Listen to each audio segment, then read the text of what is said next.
Isso aí, galera, vamos lá. Antes tarde do que nunca.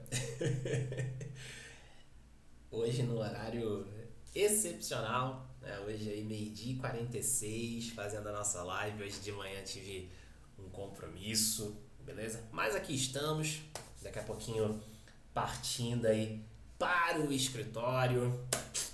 Vamos que vamos, vamos nessa. Sejam todos muito bem-vindos, pegando aí o horário de almoço da galera.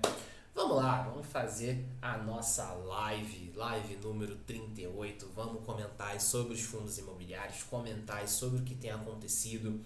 Ontem a gente teve anúncio de dividendos, tá? A XPML anunciou dividendos, a LZR anunciou dividendos, tá? XPML vai pagar aí 91 centavos por cota. Eu até fiz um story refazendo lá o cálculo do preço teto do XPML. Então o XPML vai pagar aí 91 centavos por cota, beleza? Então se eu não me engano, é o segundo maior patamar de dividendos do XPML. Ele já teve uma distribuição ali de 92 centavos logo no início desse ano, tá? Então essa é a segunda maior distribuição histórica do XPML, então mantendo ali um patamar acima de 90 centavos, o fundo vai pagar 91 centavos. Deixa eu até aproveitar, fazer aqui na live, deixa eu pegar hoje Tesouro IPCA 2035 e 2045, a gente teve ali uma quedinha, de manhã mais cedo tava ali na casa tava abaixo de 6, tanto o 2035 quanto o 2045. Agora o 2045 já deu uma subida, já foi para além de 6. Deixa eu abrir aqui a planilha de preço teto de fundos imobiliários. Inclusive, quem tiver interesse é só ir no link da bio, que tá lá, você consegue adquirir a planilha por lá. Quem tá na descrição aqui quem tá na gravação aqui do YouTube, tá? Você consegue acessar pelo link que tá na descrição do vídeo. Então, galera, vamos lá. A gente tem aqui, ó, a XPML já tá até salvo de ontem. Então, vamos pegar aqui as taxas do Tesouro IPCA. Então, 2035, 5,98, 2045, 6,2. Então, 5,98. E aqui a gente tem uma taxa de 5,98 e aqui 6,2, considerando aqui o dividendo de 91 centavos por cota, considerando esse prêmio de risco aqui. Então, ó, vamos dar uma olhada, tá? A gente tem aqui um preço teto de 132,36, tá? Só que quando a gente olha, vamos pegar aqui o XPML nas últimas semanas, né? As últimas 52 semanas, qual que foi o máximo que ele bateu aqui de resultado? O máximo que ele bateu foi 120,66. Então a gente tem um preço teto muito acima do que a gente tem ali no máximo das últimas 52 semanas. Então a gente pode colocar aqui uma margenzinha de segurança, pode colocar uns 10% de margem, tá? E aí, com essa margem de segurança, a gente vai para um preço teto de 119,13, tá? O preço atual do fundo tá de 115,38, tá bom? Então a gente tá ali num preço, considerando essa margem, considerando essas premissas, a gente tá num preço que ainda, no preço atual de mercado, que ainda está abaixo do preço teto. Isso para o XPML11, beleza? A gente teve também anúncio ontem do ALZR11, fundo aí que tem uma participação híbrida, tá? O ALZR, ele começou como sendo um fundo de laje barra galpão, agora já está diversificando também um pouquinho de renda urbana, diversificando um pouquinho também para data center, tá? Inclusive até fez um anúncio essa semana de aquisição ali, mais um espaço ali em data center, tá? Deixa eu até trazer esse fato relevante aqui, tem proposta de administrador, tem um monte de coisa acontecendo aqui também. Vamos dar uma olhada aqui o que a gente tem. Ó, emissão, hein? É aprovação para emissão aqui, hein? Bacana, bacana. Show de bola. Então, vamos dar uma olhadinha aqui o que já tem. Não, ainda não tem. É só a proposta do administrador e tudo mais. Então, a LZR vai votar em assembleia aí a aprovação de novas cotas. Então, vamos lá. Tá? Então, a gente deve ter mais uma emissão rolando aí, emissão do ALZR. Beleza? Então a LZR ele anunciou dividendos ontem, tá? E também anunciou aqui a compra desse imóvel lá em Porto Alegre, beleza? Pertinho ali do aeroporto, para o segmento de data center. Então é um imóvel que está aí para o segmento de data center. Beleza? Então a gente teve aí essa aquisição por parte do ALZR. Tá? Vamos dar uma olhadinha o que a gente tem aqui. Condições do negócio. Tá? Então foi feita ali uma aquisição por 150 milhões de reais. O contrato é um contrato com um prazo mínimo aí de 15 anos, um cap rate, ou seja, o quanto que gera de retorno de 9,36, e o contrato vai ser corrigido anualmente pelo IPCA e preverá ainda uma multa integral em caso de rescisão antecipada. Beleza? Então a gente está falando aqui de um contrato atípico, prazo aí de 15 anos, exposição lá no Rio Grande do Sul, tá? Então o fundo vai sair ali do eixo Rio-São Paulo, vai para a região sul agora, tá? E a expectativa é que essa transação represente ali um aumento de 12 centavos por cota no mês, 12 centavos por cota por mês no primeiro ano, em substituição ao valor correspondente à hora aplicado em fundos de liquidez. Então, beleza? Então a gente tem aqui uma aquisição que foi anunciada para o ALZR, que tem um potencial ali de gerar um retorno de 12 centavos por cota por mês, por conta dessa transação. Prazo aí de 15 anos, contrato atípico, exposição na região sul, um pouquinho mais ali de data center, entrando no fundo. Então, realmente aqui algo bem positivo, tá? A gente tem também, saiu aí dia 18, saiu ontem, proposta do administrador aí de fazer uma emissão de novas cotas. Seria aí a 7ª emissão do ALZR. Beleza? Ainda não tem, obviamente não tem prazo, não tem dia de preferência, é só a proposta. Beleza? É só a proposta. Show de bola. Então, a LZR, a gente deve ter ali aprovação, a gente deve ter provavelmente emissão de novas cotas acontecendo também, tá? E o ALZR, ele anunciou na noite de ontem um dividendo menor. Tá? A gente tem observado ali uma certa redução nos dividendos do ALZR, tá? Ele começou o ano pagando 79 centavos, fez um pagamento igual ali em fevereiro, pagou também em março, e em abril a gente teve um pagamento menor. Vamos ver o que vai sair no relatório gerencial, tá? Para ajustar. Saiu ontem, inclusive. Tá? Vamos ver o que saiu aqui no relatório que justifique ali essa queda nos dividendos. Tá, não é uma queda absurda, assim, saiu de 79 para 77, tá? Mas, de alguma forma, a gente teve ali uma redução no dividendo do ALZR. Vamos ver o que a gente tem de informação aqui. Boa! Então, deixa eu virar aqui para vocês. Bom, vamos lá. Em março, o fundo passou a receber os aluguéis do Atento e da Sky, tá? Através do fundo Aliança Digital, que é a que faz a exposição em data center. Com isso, 8 dos 15 imóveis já tiveram seus aluguéis corrigidos. Tá? Ainda no primeiro semestre também será corrigido, então a gente vai ter correção dos aluguéis aqui.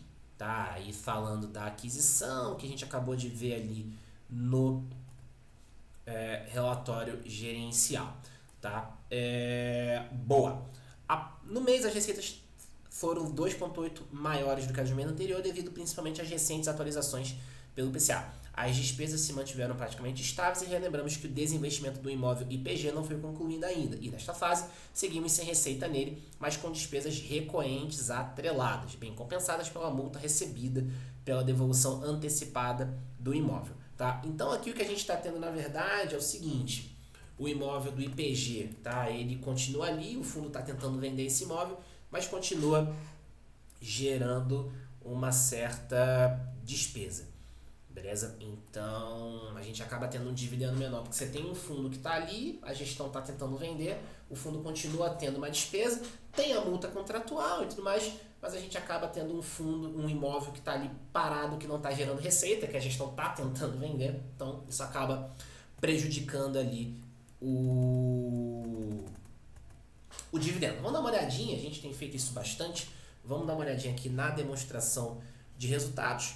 O quanto que o fundo tem feito ali de caixa, o quanto que ele tem distribuído, tá? Então, em julho, a gente teve esse resultado caixa, tá? A gente teve essa distribuição, boa. Então, a primeira linha aqui é o caixa e a terceira linha é o que foi distribuído. Então, a gente vê que, no geral, tá? O fundo tá ali queimando caixa. Então, o fundo fez um caixa razoável aqui em julho, beleza? Teve um caixa aqui razoável. E daí, de agosto em diante, agosto também teve aqui, distribuiu um pouquinho menos, tá? Mas de setembro em diante, a gente vê aqui, tá? Segundo semestre, a gente teve uma distribuição menor, tá? Mas no primeiro semestre, a gente está tendo aqui uma distribuição maior do que o fundo teve de resultado caixa. Tá? Então, o fundo está queimando caixa para poder sustentar o dividendo. A gente já falou isso em outros fundos imobiliários também. Tá? Então, o Aeres ER aqui junta-se ao HGLG, junta-se aí ao KNRI. São fundos de tijolo que estão queimando caixa para poder sustentar o patamar de dividendos. Beleza? Então, é o que nós temos aqui, é o que nós estamos tendo em alguns fundos de tijolo, tá? Então, eu já trouxe aí em algumas outras lives, KNRI, HGLG, que também estão indo na mesma linha, e o Aeres ER também está ali distribuindo um caixa, distribuindo um dividendo acima do que o que ele tem de resultado. Então, o fundo está ali queimando caixa para poder sustentar o dividendo. Beleza? Então, componentes aí do resultado. Então, a gente tem a receita, a gente teve aqui uma receita financeira também, despesa de juros, despesas administrativas do fundo, aqui é a parte da alavancagem, e aqui a gente teve um uso ali de reserva de 3 centavos para poder manter o dividendo. Senão, a gente teria ali um dividendo ainda menor, a gente teria um dividendo de 74 centavos. Beleza? Então, a Aeres ER aí queimando caixa, o fundo vem numa caminhada de redução dos dividendos, tá? Então, o fundo queimando aí um pouquinho de caixa para poder sustentar essas últimas distribuições. Então, vamos pegar aqui o Aeres ER11, tá? Vamos projetar aqui 77 centavos por cota, nessas mesmas condições aqui, deixa eu virar aqui para vocês, tá? Nas mesmas condições aqui de tesouro, vamos pegar, o fundo tem vacância zerada, prazo médios acima de 5 anos, a alavancagem ali acima de 20%. Vamos até confirmar essa informação aqui, tá? Na parte de obrigações. Então, obrigações futuras sobre patrimônio, de fato, o fundo tem ali 29% de alavancagem, tá? Então, vamos olhar aqui como que a gente fica, tá? Então, preço teto sem margem, R$ 112, preço atual do fundo, R$ 114,76. Tá? Aí, se você considera uma margem de segurança, 10%, por exemplo, você tem ali um preço teto na casa de R$ 100. Beleza? Opa! Se por exemplo, a gente tem uma subida aqui nos dividendos, tá? Como teve lá a questão do data center, a gente deve ter ali uma entrada de 12 centavos por cota por mês, então vamos projetar um dividendo a 90 centavos, que seja. Então, a gente já passa a ter aqui um preço teto na casa de 117, beleza? 117,82, está considerando aqui a margem de segurança de 10 centavos. Então, vamos ver quando esse dividendo começar a pingar ali para qual patamar que a gente vai, tá? De distribuição, mas considerando que a gente teve ali no fato relevante, que ainda é uma expectativa, tá? Ainda não se concretizou, beleza? Mas quando a gente tiver isso rodando, se a gente for para esse patamar, nessas condições aqui de taxa Selic, nesse prêmio de risco, tá? Então a gente teria esse preço teto aqui, beleza? Então seria ali a nossa condição. Show de bola! Galera, eu recebi um comentário lá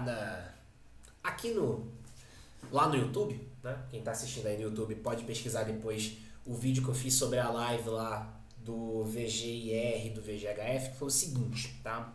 Teve uma pessoa que me chamou a atenção para um fato que eu acabei não abordando na live naquele dia, mas aí eu vou aproveitar para fazer isso agora, tá? Inclusive é um ponto que tem sido muito batido no mercado, tá? A Valora, ela lançou no mercado semanas atrás um fundo de laje corporativa, o VGRI 11, tá? E qual que é a parada? O VGHF, tá? Até vamos dar uma olhadinha como é que tá hoje, tá? O VGHF hoje está em alta aqui, né? Mas o fundo caiu do patamar de 9, hoje está em alta aqui.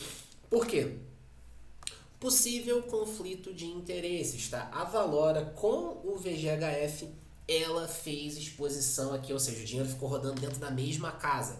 Ela entrou no CRI aqui de VGRI, beleza? Então o VGRI fez um CRI aqui e daí quem está financiando isso é o VGHF, tá? E o VGHF também entrou no fundo imobiliário, também entrou no VGRI, tá?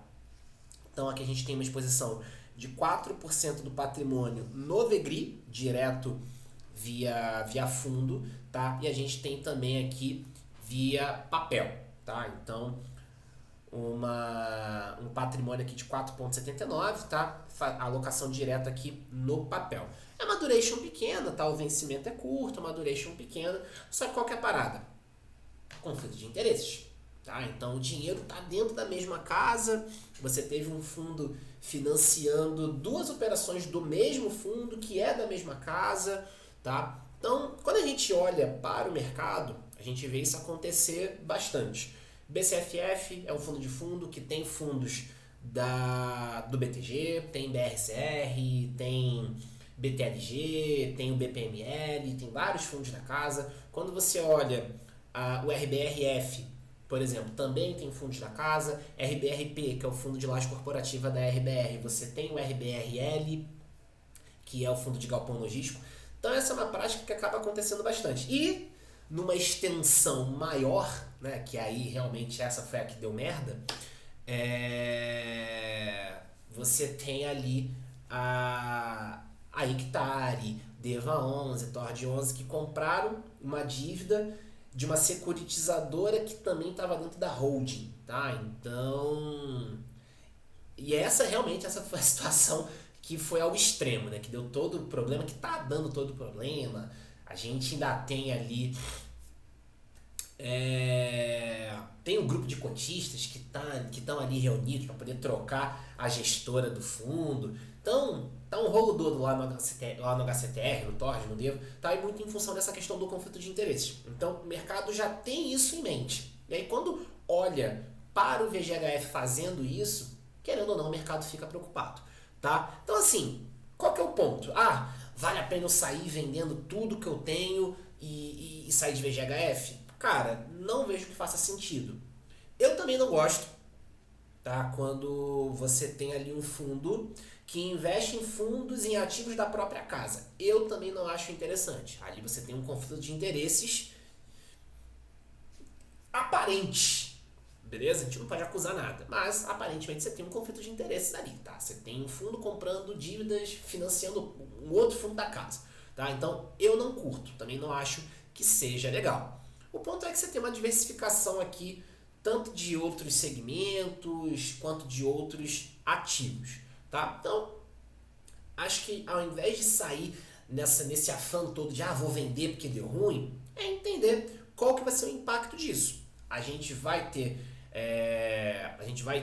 uma piora nos resultados. A gente não tem nada ainda, tá? Isso é um fundo recente. Essa foi uma movimentação recente. A gente não tem muito ainda o que saber. Não dá para saber muita coisa.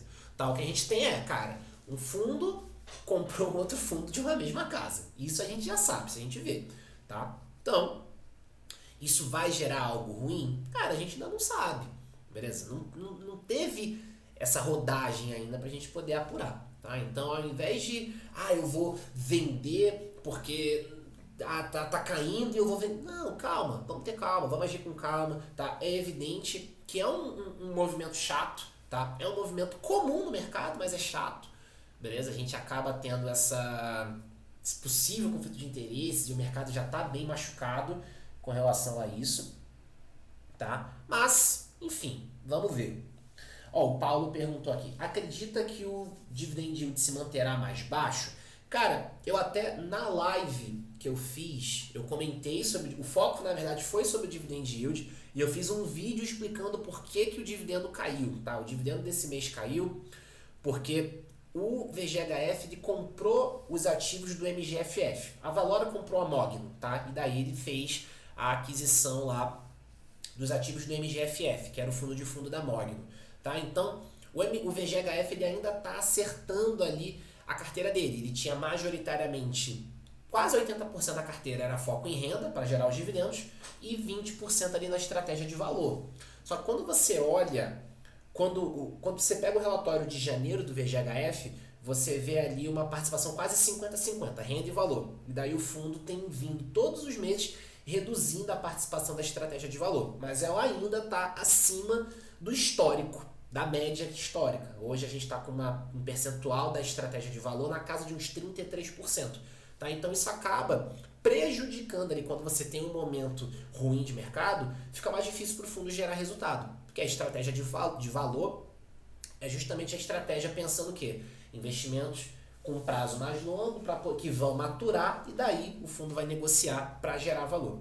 Essa é a estratégia de valor. E o de renda é o que vai gerar renda todo mês para manter o dividendo. Então, quanto maior a participação da estratégia de renda, menos impacto eu vou ter ali no meu dividendo, tá? Menos dependente de condição de mercado, tá? Eu vou ficar por conta ali da estratégia de valor. Então, o que a gente tem é, de fato, uma estratégia de valor ainda mais alta. Então, o fundo teve mais dificuldade para transacionar ali nesse mês, e daí isso acabou impactando o dividendo, tá? Então, à medida que o fundo for conseguindo voltar para o patamar histórico dele, percentual renda, percentual valor, o dividendo ele vai tender a se azeitar.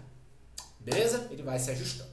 Tá? Então, não acredito que vá ficar baixo ali por mais tempo, mas também não dá para precisar quando que o dividendo vai voltar para o patamar que ele vinha, porque também vai depender do fundo conseguir rodar as estratégias para poder reposicionar o percentual ali de renda e de valor na estratégia dele. Tá? Então, eu acredito que isso vai ser resolvido, o fundo está fazendo isso. Se você pegar o relatório de janeiro, de fevereiro e de março agora, você vai ver que esse percentual ali da estratégia de valor está reduzindo. Tá? Mas quanto tempo isso vai levar? Depende das condições de mercado para o fundo também conseguir gerar valor. Porque se o fundo vende a qualquer custo, o fundo já está tomando porrada por causa dessa entrada no VGRI. Se o fundo faz mais besteira, o fundo já tá na berlinda. Se tem mais coisa ruim acontecendo, aí, enfim, a estratégia vai pro saco, tá? Então, não dá para precisar, mas eu acredito que o fundo vai retomar ali o curso que ele vinha tendo nos dividendos. Beleza? Ficou claro? Eu fiz um vídeo também, foi ao ar essa semana, se eu não me engano, na quarta-feira, tá? No meu canal aqui do YouTube. Beleza? Então, dá uma olhadinha lá depois. Show de bola? Então, galera, falamos aí do VGHF, falamos aí do ALZR, XPML que reduziram dividendos, tá? Então, era basicamente o que eu queria trazer hoje aí, não queria passar batido aqui sem live, tá? Então, agora fechar tudo aqui, partir pro escritório. Então, aproveita aqui para fazer o convite. Quem tiver interesse em ter uma assessoria de investimentos aqui pela XP, pode me chamar no direct. Quem tá no YouTube, quem tá no Instagram, quem tá na gravação do YouTube, pode me chamar no Instagram aqui, me chama, a gente marca uma reunião, te apresento a assessoria aqui pela XP, tá? Quem tiver interesse na planilha que eu mostrei aqui, tá? A planilha de preço teto, tá? Essa planilhinha aqui que te ajuda. Você consegue fazer tanto preço teto aqui de fundo de tijolo, fundo de papel, tá? E aí você tem os parâmetros aqui para poder selecionar, beleza? Então, se você tiver interesse nessa planilha aqui de preço teto, quem tá aqui no Instagram é só ir lá no link da bio, tá? O link para você adquirir a planilha tá lá. Quem tá na gravação do YouTube, o link tá aqui na descrição. Quem tiver interesse na minha comunidade de milhas e investimentos, um conteúdo ali de 12 meses, com um grupo exclusivo no WhatsApp para tirar dúvida, para receber oportunidades, tá aí com uma área de membros ali para aprender sobre renda fixa, sobre ações, fundos imobiliários, uso inteligente do cartão para gerar pontos e milhas. O link para a comunidade aqui no Instagram tá lá no link da bio também. Quem quiser participar, quem está assistindo a gravação no YouTube, o link tá aqui na descrição do vídeo também. Beleza? Então, galera, era isso que eu queria trazer hoje. Espero que vocês tenham gostado. Amanhã Vou tentar fazer live, mas amanhã tá bem corrido ali de reunião também, mas enfim, vou tentar fazer a live aí. Beleza, galera? Então é isso. Partiu o escritório. Boa sexta-feira pra todo mundo. Vamos nessa. Valeu!